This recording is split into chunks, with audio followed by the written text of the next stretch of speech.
Hi, this is Aaron Crane here, and today I want to talk a little bit about the bass guitar.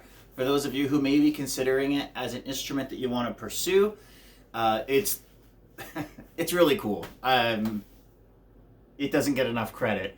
I'm not a bass player. I'm not fantastic, as you'll see by the end of this video, but I have so much appreciation for a good bass player, and there's nothing like playing with someone who's throwing it down.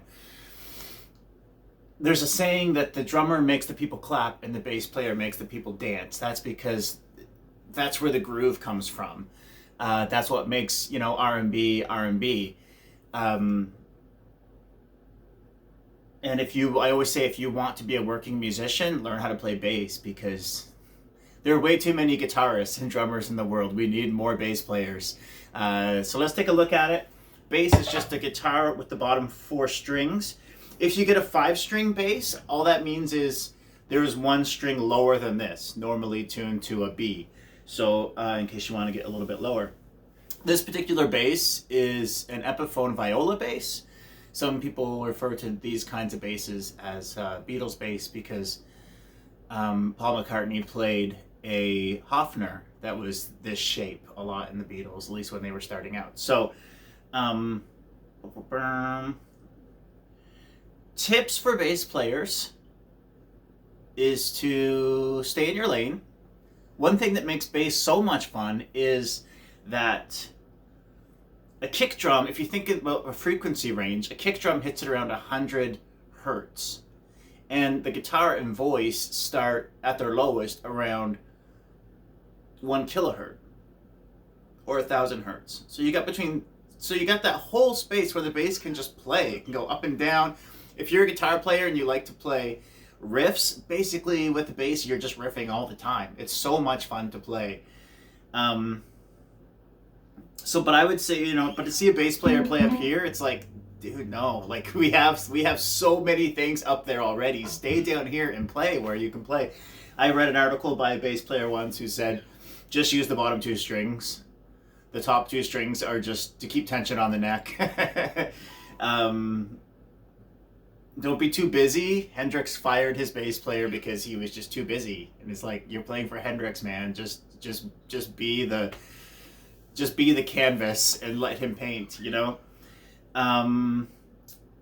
But there's really no wrong way to play the bass. The other thing is always good to hear is when the bass player and the drummer sync up. That's where your groove comes from. So as a bass player, a lot of times you're going to follow what the kick drum's doing, and that's going to give you your cue. Or in the same token, if the bass is doing something really cool, the drummer will sync up to that.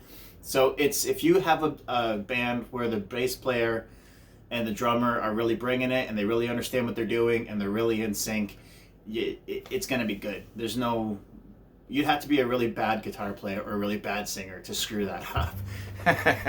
Okay. So just to show you what I'm talking about, I'm going to play a little bit of a song that I'm working on. There's no bass recorded on this yet. And so I'm just going to maybe hopefully get an idea for what I want to do for the bass for this song. Whoops. It's called Don't Throw Our Love Away, and I'm just going to work on the chorus here.